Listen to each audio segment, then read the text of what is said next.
ప్రియ శ్రోతలారా, ఈ రోజున మనం 2 సమూయేలు 4వ అధ్యాయం వినబోతున్నాము.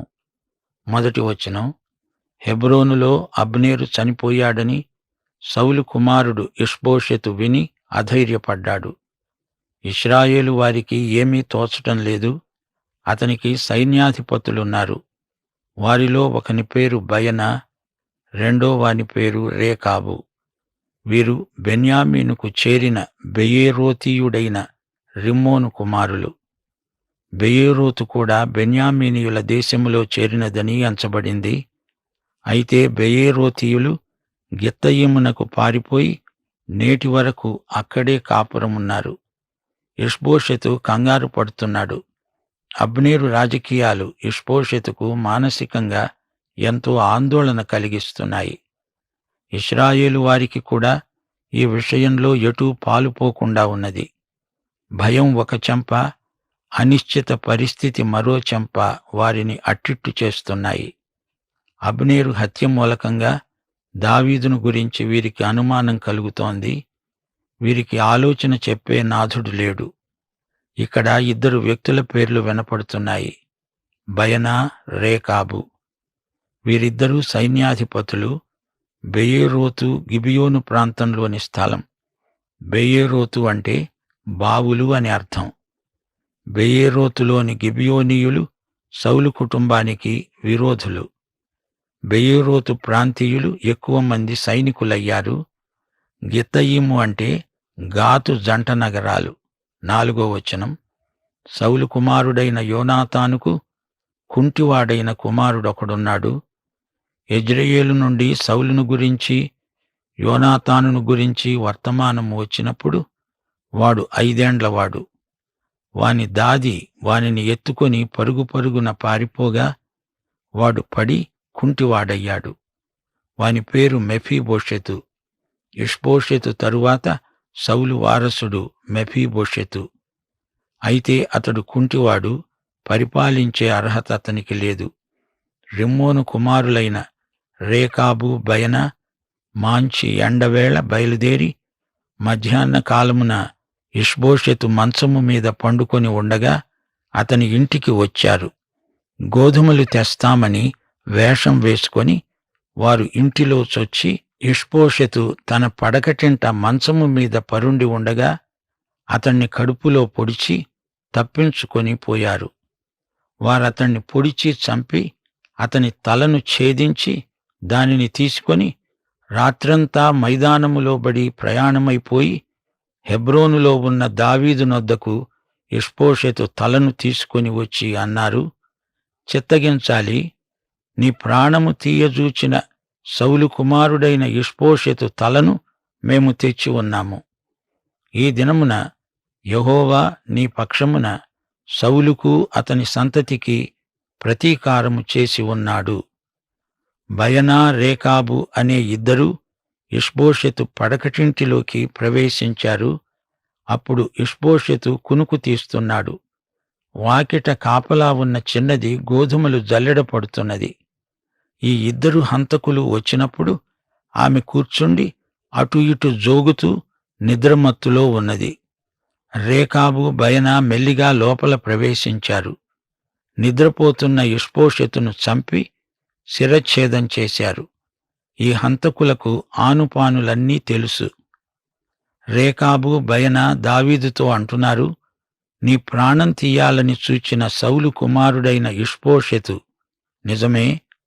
దావీదును చంపాలని చూచింది సౌలు, ఇష్బోషెతు కాదు.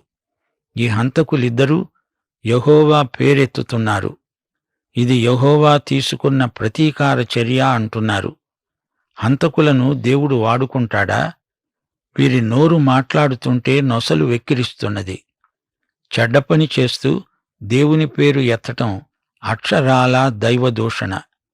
అవినీతిపరులు కూడా మతపు ముసుగు వేసుకొని తమ దుశ్చర్యలను సమర్థించుకుంటారు. 9వ వచనం, దావీదు రేకాబుతో, బయనాతో అన్నాడు, సిక్లగులో నేనున్నప్పుడు ఒకడు వచ్చి సౌలు చచ్చాడని నాకు తెలియచెప్పాడు. అప్పుడు తాను మంచి వర్తమానము తెచ్చాను అనుకున్నాడు. వాడు తెచ్చిన వర్తమానానికి బహుమానముగా నేను వాణ్ణి పట్టుకొని చంపించాను. కావున దుర్మార్గులైన మీరు ఇష్బోషెతు ఇంటిలో జొరబడి అతని మంచము మీదనే నిర్దోషి అయిన వాణ్ణి చంపినప్పుడు మీ చేత అతని ప్రాణదోషము విచారించకుండా వదులుతానా? లోకములో ఉండకుండా మిమ్మును తీసివేయక మానుతానా? సకలమైన ఉపద్రవములలో నుండి నన్ను రక్షించిన యెహోవా జీవము తోడు మిమ్మును చంపక మానను అని చెప్పి దావీదు తన వారికి ఆజ్ఞ ఇవ్వగా వారు ఆ మనుష్యులను చంపి వారి చేతులను కాళ్లను నరికి వారి శవాలను హెబ్రోను కొలను దగ్గర వేలాడగట్టారు. తరువాత వారు ఇష్బోషెతు తలను తీసుకొని పోయి హెబ్రోనులో అబ్నేరు సమాధిలో పాతిపెట్టారు. విన్నారా? దావీదు మాట్లాడిన తీరు ఎంతో హుందాగా ఉన్నది. దావీదన్నాడు, యెహోవా నన్ను అనేక ఉపద్రవములలో నుండి రక్షించాడు. నేను హంతకులైన మీ సహకారాన్ని అంగీకరించను. దేవుని చిత్తము పరలోకమందు ఎలాగో అలాగే నా విషయంలో కూడా నెరవేరుతుంది. సౌలు గాని ఇష్బోషెతు గాని ఎవరైనా దేవుడు అనుమతించనిదే నన్నేమీ చేయలేరు. నిర్దోషి అయిన ఇష్బోషెతును మీరు చంపారు. ఇష్బోషెతు బలహీనుడే కాని దుర్మార్గుడు కాదు. రేకాబు, బయనా, మీరు చేసిన ఈ హత్యకు నాకు సంబంధమేమీ లేదు. పైగా మీరు ఇష్బోషెతును నిష్కారణంగా చంపారు. అతడు మీకు ఎట్టి కీడు చేసి ఉండలేదే. రేకాబు, బయనా ఈ ఇద్దరి కాళ్ళు చేతులు నరకబడ్డాయి. చేతులతో హత్య చేశారు గనక చేతులను నరికేశారు. ఇష్బోషెతు తలను తీసుకొని హెబ్రోనుకు నడిచి వచ్చారు గనుక వారి పాదాలు నరికివేయబడ్డాయి. అయితే దావీదు ఒక పొరపాటు చేశాడు. వారి శవాలను అదే రోజు పాతిపెట్టాలి, కాని ఆలస్యం చేశాడు. ఇష్బోషెతు తలను మాత్రం రాజలాంఛనాలతో పాతిపెట్టడం దావీదు ఉదార స్వభావాన్ని చాటుతున్నది. ఇప్పుడు మనం 5వ అధ్యాయానికి వస్తున్నాము. ఇశ్రాయేలు సకల గోత్రముల వారు హెబ్రోనులో దావీదు వద్దకు వచ్చి అన్నారు, చిత్తగించాలి, మేము నీ ఎముక వంటి వారము, రక్త సంబంధులము. పూర్వకాలమున సౌలు మా మీద రాజై ఉండగా నీవు ఇశ్రాయేలీయులను నడిపించావు. అయితే ఇప్పుడు యెహోవా నిన్ను గురించి సెలవిస్తున్నాడు, నీవు ఇశ్రాయేలీయులు అనే నా జనులను పాలించి వారి మీద అధిపతివై ఉండు. ఇశ్రాయేలు వారి పెద్దలందరూ హెబ్రోనులో రాజు వద్దకు రాగా రాజైన దావీదు హెబ్రోనులో యెహోవా సన్నిధిలో వారితో నిబంధన చేశాడు. గనుక ఇశ్రాయేలు వారి మీద రాజగుటకై వారు దావీదునకు పట్టాభిషేకం చేశారు. ఇష్బోషెతు 2 సంవత్సరాలు పరిపాలించాడు. దావీదు హెబ్రోనులో 7.5 సంవత్సరాలు పరిపాలించాడు. అబ్నేరు హత్య, ఇష్బోషెతు మరణము చూచినప్పుడు దావీదు విషయంలో కొందరికి సహజంగా అనుమానం కలిగింది. రానురాను సందేహాలు తొలగిపోయాయి. ఇశ్రాయేలు, యూదా ఏకీభవించి దావీదుకు పట్టాభిషేకం చేశారు. 12 గోత్రాలు ఏకగ్రీవంగా దావీదే రాజు అని సాక్ష్యమిచ్చాయి.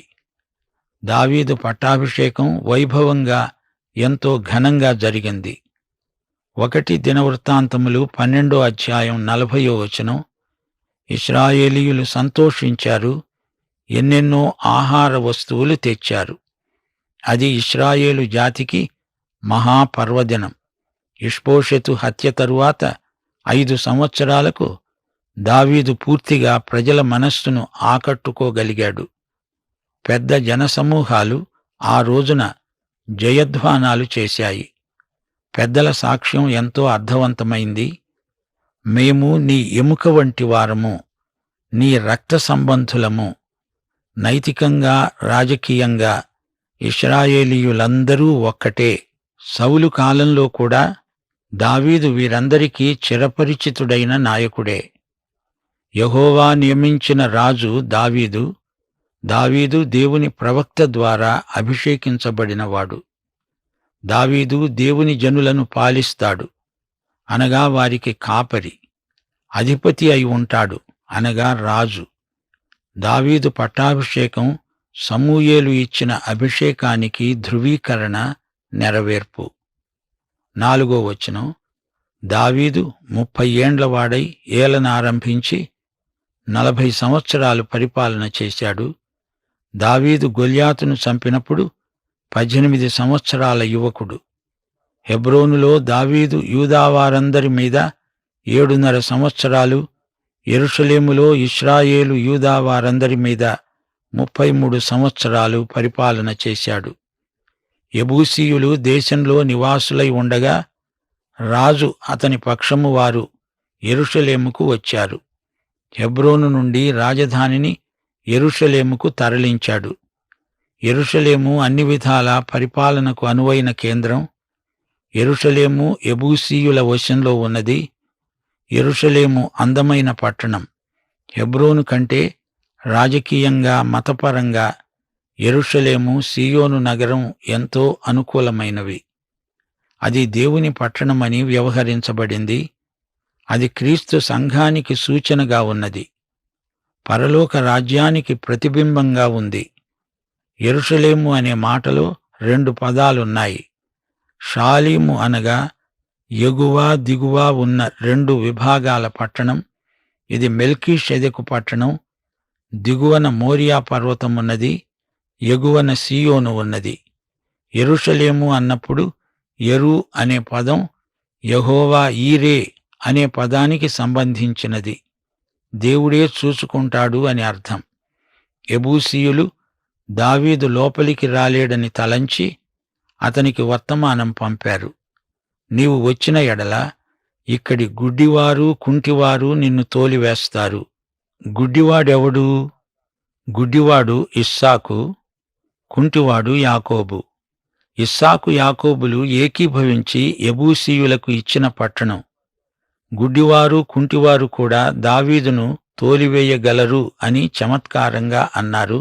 దావీదు పురమనబడిన సీయోను కోటను దావీదు స్వాధీనపరుచుకున్నాడు. సీయోనుకు దావీదు పురమని పేరు. సీయోను అనగా సూర్యరశ్మి అని అర్థం. సీయోను ఎత్తైన కొండ, సూర్యకాంతితో తళతళ మెరిసిపోతుంది. సీయోను అనే మాట హిత్తీయ భాషాపదం.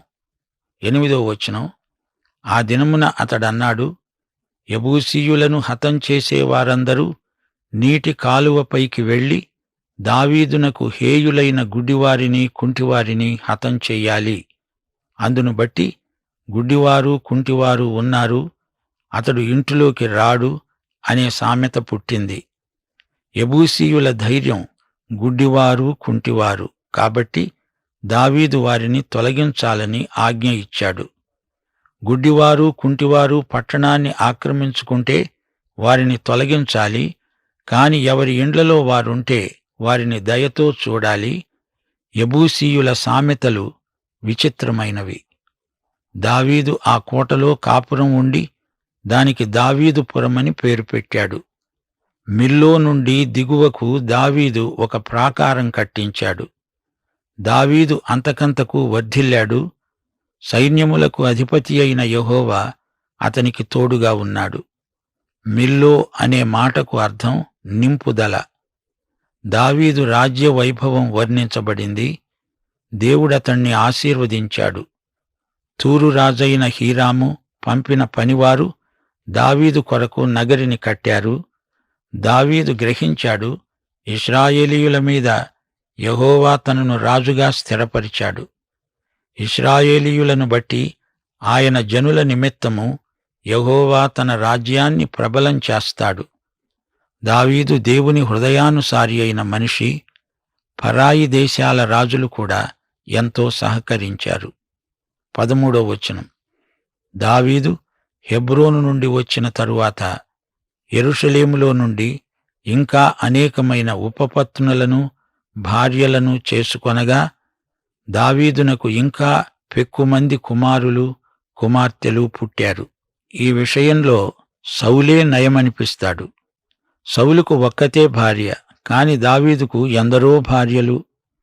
యెరూషలేములో దావీదుకు కలిగిన సంతానం 11. వీరిలో నలుగురు షమ్మూ, యషోబాబు, నాతాను, సొలొమోను. వీరు బత్షెబా కన్న కొడుకులు. 17వ వచనం. దావీదు పట్టాభిషేక వార్త విని ఫిలిష్తీయులు దావీదును పట్టుకోటానికి వచ్చారు. దావీదు ఆ వార్త విని ప్రాకార స్థలానికి వెళ్ళిపోయాడు. ఫిలిష్తీయులు దండెత్తి వచ్చి రెఫాయిము లోయలో వ్యాపించారు. అప్పుడు దావీదు యెహోవా వద్ద విచారించాడు. దేవుడన్నాడు, పో, నిస్సందేహంగా వారిని నీ చేతికి అప్పగిస్తాను. కాబట్టి దావీదు బయల్పెరాజీమునకు వచ్చి అక్కడ వారిని హతం చేసి, జలప్రవాహములు కొట్టుకొని పోవునట్లు యెహోవా నా శత్రువులను నా ఎదట నిలువకుండా నాశనం చేశాడు అనుకొని ఆ స్థలానికి బయల్పెరాజీము అనే పేరు పెట్టాడు. ఈ మాటకు అర్థం గట్లు తెగి పారిన ప్రవాహం. 21వ వచనం.